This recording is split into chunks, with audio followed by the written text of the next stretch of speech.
2025 முடிய போது நெக்ஸ்ட் இயர்க்கான marketing and SEO budget plan பண்ணிருக்கீங்களா? இந்த வீடியோ உங்களுக்கு தான். 2025 and 2024 எல்லாம் பாத்தீங்கன்னா நம்மளுடைய மேஜர் ஃபோக்கஸ் பாத்தீங்கன்னா கூகுள் ரேங்க் ஆகணும், ஆர்கானிக் டிராஃபிக் இன்க்ரீஸ் பண்ணணும். சோ அங்க தான் நம்மளுடைய மெயின் ஃபோக்கஸ் இருக்கும். சோ அதுக்கு ஏத்த மாதிரி தான் நம்ம பட்ஜெட் அலோகேட் பண்ணணும். சோ 2026 அப்படி கிடையாது. SEO is no more ranking on Google only because searches பாத்தீங்கன்னா கம்ப்ளீட்டா ஷிஃப்ட் ஆயிருக்கு. யூசர்ஸ் எல்லாம் பாத்தீங்கன்னா இப்போ கூகுள்ல மட்டும் சர்ச் பண்றது இல்ல, AI பிளாட்ஃபார்ம்க்கு ஷிஃப்ட் ஆயிட்டாங்க. சோ நம்மளுடைய பட்ஜெட் அண்ட் மார்க்கெட்டிங் ஸ்ட்ராட்டஜியுமே அதுக்கு ஏத்த மாதிரி நம்ம ஷிஃப்ட் பண்ணணும். So if you are planning for marketing budget for 2026 நீங்க மூணு விஷயத்தை கண்டிப்பா இந்த பிளான்ல இன்க்ளூட் பண்ணணும். ஃபர்ஸ்ட் ஒன் என்னன்னா கோர் SEO. சோ கோர் SEOன்றது பாத்தீங்கன்னா content, technical SEO, website speed, website maintenance, back links, internal links. So இதெல்லாம் பாத்தீங்கன்னா கோர் SEO சைட். இது வந்து பாத்தீங்கன்னா both Google and AI platform எல்லாத்துக்குமே இது காமனா தான் வரும். சோ நம்ம இங்க எந்த சேஞ்சஸுமே பண்ண போறது இல்ல.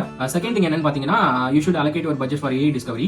இது மெயினா என்னன்னா ஆன்சர் லைட் கண்டென்ட் ஃபோக்கஸ் பண்ணி இன்க்ரீஸ் பண்றது, டீடைல் கம்பாரிசன் டாக்குமெண்ட் ப்ரிப்பேர் பண்றது, ஓவரால் உங்க brand visibility and brand mentions increase பண்றது, focus on few high quality authority PR things, old content refresh பண்றது. சோ இதெல்லாமே நீங்க வந்து நியூ ஆஃப் பண்ணணும். பிகாஸ் உங்களுக்கு தெரியும் AI ல வந்து ஃப்ரெஷ் கண்டென்ட் தான் மோர் வெயிட்டேஜ் கொடுக்குது. அது இல்லாம expert oriented content, so expert வச்சு கண்டென்ட் எழுதுறது. ஸோ இந்த மாதிரி நிறைய திங்குக்கு you have to allocate more budget this year. Third தான் ரொம்ப முக்கியமான விஷயம், இன்வெஸ்ட் இன் ட்ராக்கிங். ஸோ ட்ராக்கிங்க்கு அதிகமான பட்ஜெட் இந்த வருஷம் அலோகேட் பண்ணணும். ஸோ யூஸ்வலாக நம்ம ட்ராக்கிங் என்ன பண்ணுவோம்னா ஆர்கானிக்ல என்ன ரேங்க் ஆகுது, எவ்வளோ டிராஃபிக் வருது, எவ்வளோ கிளிக்ஸ் வருது, எவ்வளோ இம்ப்ரெஷன் வருது. ஸோ அந்த மாதிரி பேசிக்கான திங்ஸ் தான் வந்து இத்தனை இயரா பண்ணிட்டு இருந்தோம். பட் 2026ல அது மட்டுமே பத்தாது. If you are continue to tracking the same we might be missing the huge opportunities. இந்த 2026ல என்ன மெயினாக ட்ராக் பண்ணா யூசர் எங்க இருந்தெல்லாம் வராங்க, not only organic but AI platform, LLM பிளாட்ஃபார்ம்ல இருந்து எங்க வராங்க, எந்த LLM பிளாட்ஃபார்ம்ல இருந்து வராங்க, AI ஓவர்வியூல என்னென்ன கொரிக்கு ரேங்க் ஆகிறோம், அதுல இருந்து என்ன டிராஃபிக் வருது.